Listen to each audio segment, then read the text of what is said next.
بسم الله الرحمن الرحيم. آمن الرسول بما أنزل إليه من ربه والمؤمنون كل آمن بالله وملائكته وكتبه ورسله لا نفرق بين أحد من رسله وقالوا سمعنا وأطعنا غفرانك ربنا وإليك المصير.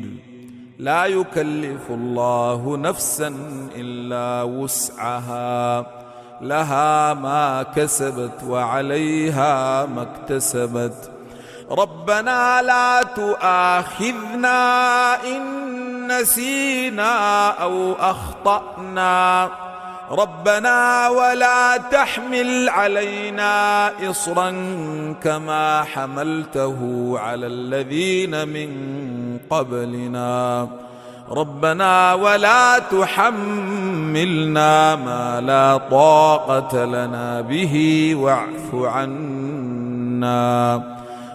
عنا واغفر لنا وارحمنا أنت مولانا فانصرنا على القوم الكافرين.